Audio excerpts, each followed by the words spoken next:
One of the major themes in my 35 years in human services was the creation of community-based services to replace institutional care for disabled people. And I started on that in 1964 as a field rep with what was then called the Minnesota Association for Retarded Children. And at that time, there was nothing available in the community to serve people with those kind of disabilities, and it was limited to institutional care. As we documented in 1964, the conditions at the facilities were beyond description. It was so grim that one hesitates to even talk about it now.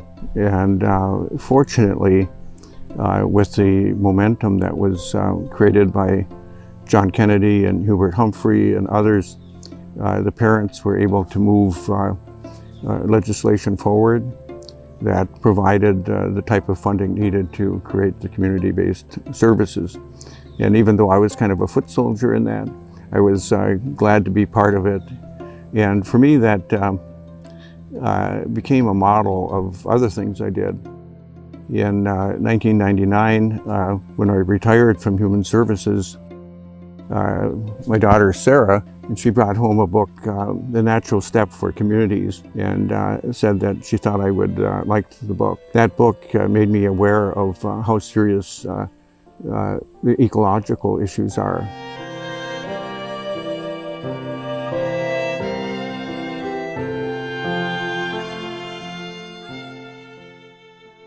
But what I came to very early on was that the main driver of these ecological issues is our food production system.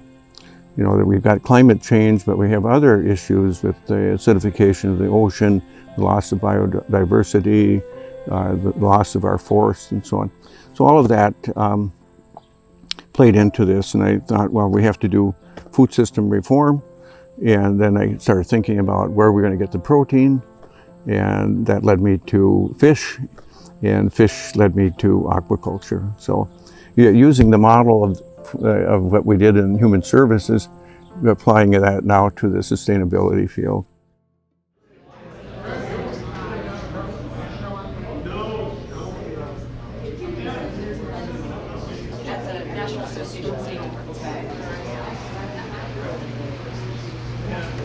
Welcome all of you to our first annual get-together. Why would somebody who's in their retirement years want to re-emerge and become a leader in an industry like aquaculture? And I think it's a good example of where age doesn't matter. It's your passion toward something that's important. And for Clarence, it's all about sustainable food. It's about healthy food. It's about bringing the aquaculture industry and this idea that seafood can be play a bigger role in our diets. And so I like to say that as we age, we get wiser. And I certainly have met a very wise man. Clarence is tireless. You know, when I send an email, it doesn't matter what time of day or night or what day of the week, there's a response very, very quickly. So I know he's at his computer, I know he's in his office, and it doesn't matter when. He's just been just tireless. I don't know where he gets the energy to do that. His vision is I think, vitally important for the future in Minnesota and elsewhere. He is a very fierce environmentalist and activist and really believes in the cause, not cursory, but actually engaged in terms of time, commitment, financial, and so forth in this. Through that process, because of Clarence, I learned his interest in the aquaculture industry and what it represented for the future of feeding the planet.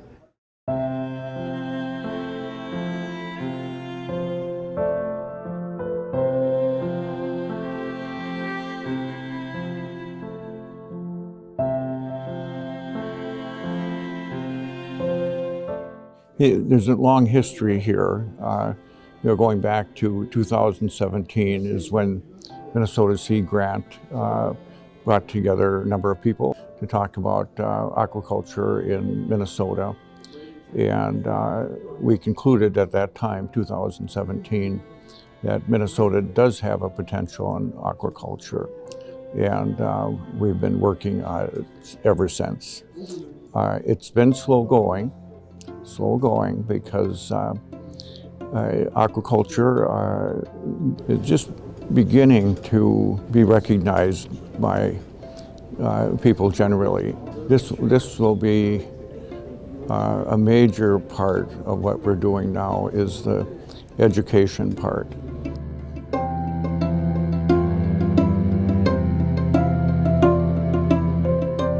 Minnesota really could be a major aquaculture producing state. It has the resources to do it. Obviously, it would focus on cool and cold water fish, but if you just talk about walleye, I spent 27 years in Arkansas. People love to eat walleye in Arkansas, even though Friday nights they mostly eat catfish, but they love to eat walleye. Across the United States, the marketing studies we do, a lot of people like to eat walleye. It just has that flaky, almost a marine fish kind of texture and flavor, and it's just a wonderful fish.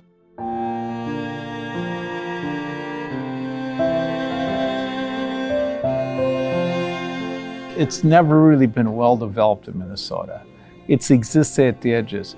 He fought hard to get the funding at the legislature for the association and get it publicly aware. So he really is the father of aquaculture in this state and is the main champion that created the association, pulled people together, found experts, and really started to drive this to get a lot greater public visibility. So that role has been huge within this, and it's just beginning.